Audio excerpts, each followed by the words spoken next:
E aí, galerinha, vamos para o nosso quarto vídeo de hoje.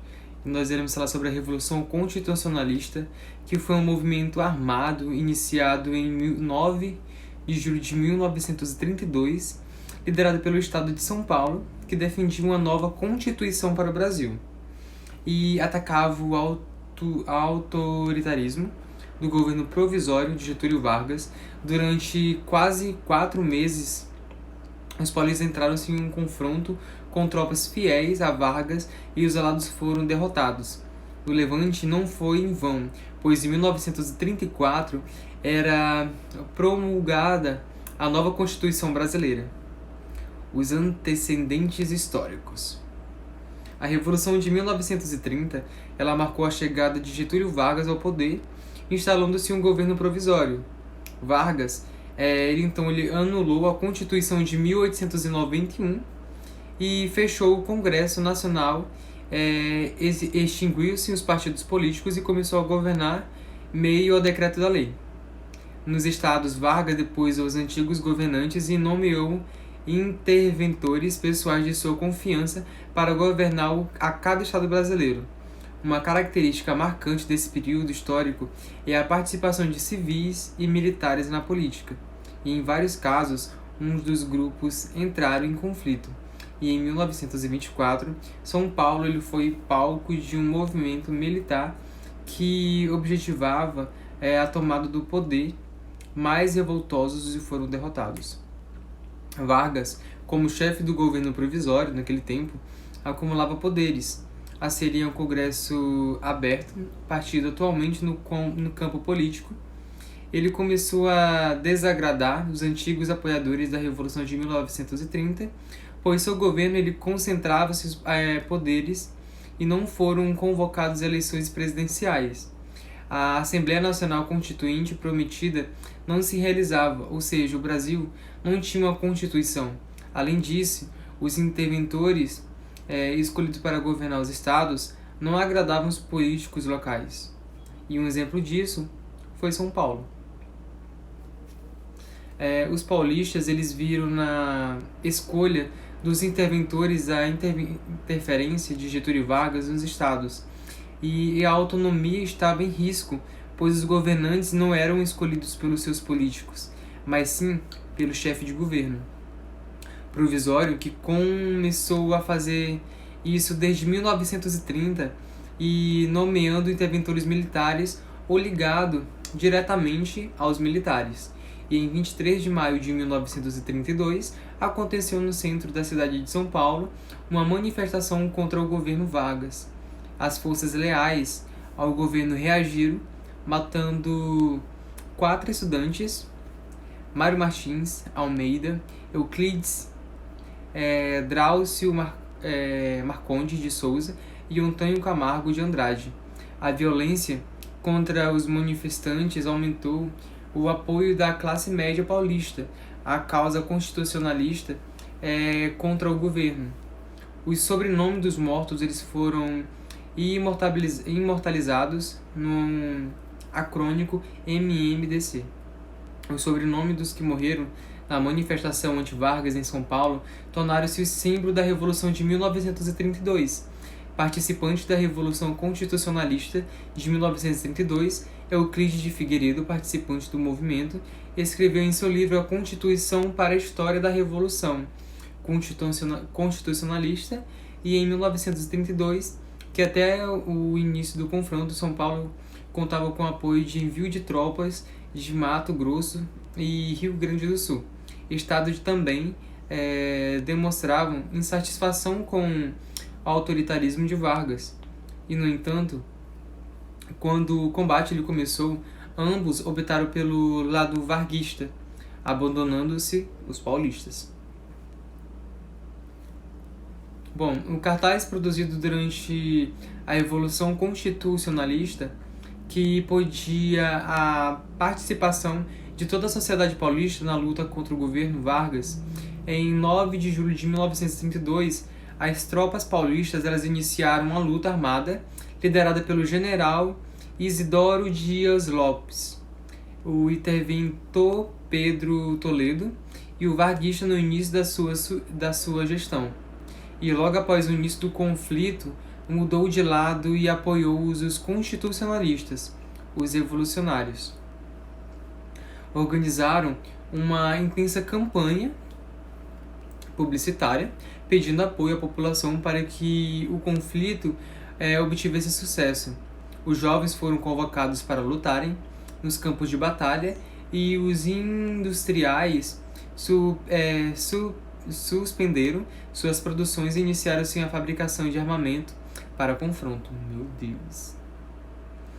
E para financiar os soldados paulistas foi criado uma campanha de ouro para bem de São Paulo, em que a população convocada a doar seus objetos de valor em prol da causa constitucionalista.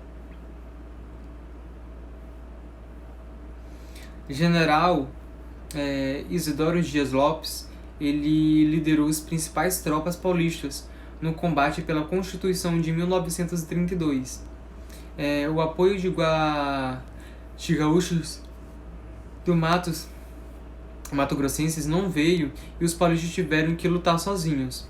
E o governo de Minas Gerais também apoiava a luta em defesa à Constituição, mas preferiu ficar de lado de Getúlio Vargas. E a suspeita de que os paulistas estavam lutando pela independência do Estado diminuiu o apoio de outros estados brasileiros ao levante. Conflitos armados.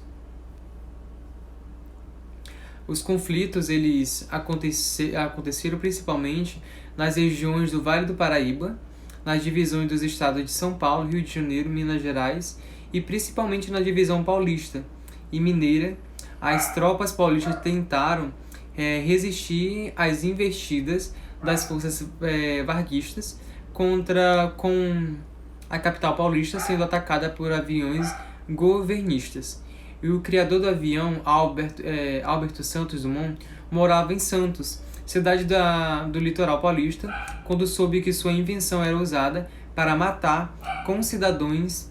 Suicidou-se em 23 de julho de 1932. Vários jovens combatentes eles perderam suas vidas durante a luta. Muitos não tiveram treinamento necessário para atuar no campo da batalha, pegando em armas somente pela causa de constitucionalista, como recorda Euclides Figueiredo.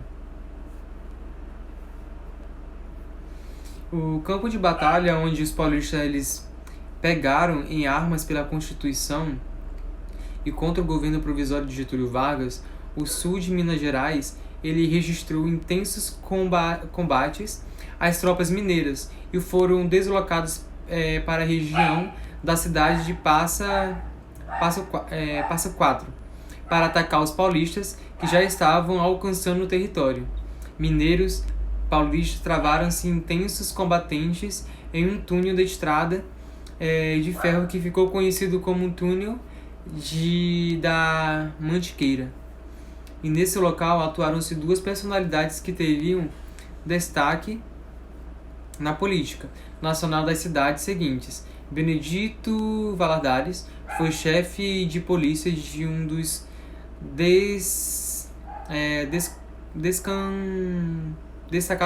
destacamentos militares Minas Gerais. Logo após o conflito, Valadares ganhou a confiança de Getúlio Vargas e foi nomeado interventor de Minas Gerais. Juscelino Kubitschek participou de combate com um médico. Ele atendia os feridos nos hospitais de campanha e foi durante a Revolução de 1932 que os dois se conheceram. E ao assumir a interventória de Minas Gerais, Valadares ele nomeou Kubitschek para ser o prefeito de Belo Horizonte. E o fim da Revolução Constitucionalista. Em 1º de outubro de 1932, quase 4 meses depois de iniciado o conflito, os paulistas eles renderam-se, pois não tinha mais soldados suficientes e nem mantimentos para manter as batalhas contra o governo provisório. E as forças militares, fiéis a Vargas, derrotaram as tropas paulistas, os soldados da guerra de 934 vidas que morreram no combate pela causa constitucionalista. E esses números referem-se ao que foi publicado oficialmente há registro de mais mortos do que realmente dizem. E os principais líderes da Revolução tiveram seus direitos políticos cassados e foram deportados para Portugal. E era uma forma de governo afastar-se de São Paulo aqueles que mantiveram a luta armada contra o poder central. Consequências da Revolução. A constitucionalista, apesar de derrotados militarmente, os paulistas conseguiram-se e queriam. Em 1933 foi realizada a Assembleia Nacional Constituinte, que elaborou uma nova Constituição para o Brasil. Sendo uma promulgada no ano seguinte, o Congresso Nacional ele foi reaberto e os partidos políticos voltaram a funcionar e Getúlio Vargas foi eleito presidente da República por meio de eleição direta. E assim encerra o governo provisório e começava o governo constitucional, no qual Vargas passou a governar o Brasil sob diretrizes constitucionais. E Vargas não se afastou dos paulistas após o Levante. Como o Estado era mais desenvolvido e economicamente o governo provisório manteve a política de valorização do café e uma tentativa de salvar os cafeicultores dos efeitos da crise de 1929, ou crise de 29. O fator econômico ele foi fundamental para a aproximação de Vargas com seus antigos inimigos.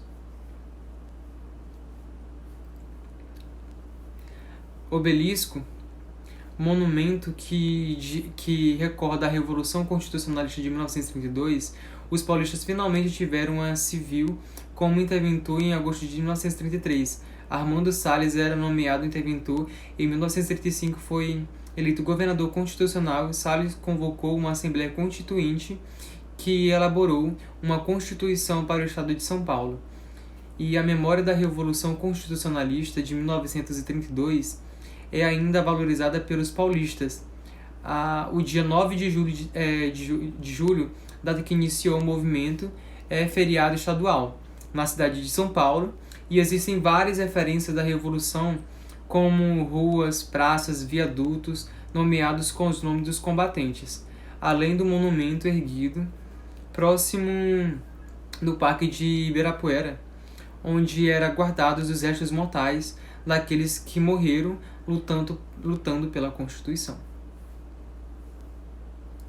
E é isso, gente. Muito obrigado. Espero que vocês tenham gostado. E até a próxima.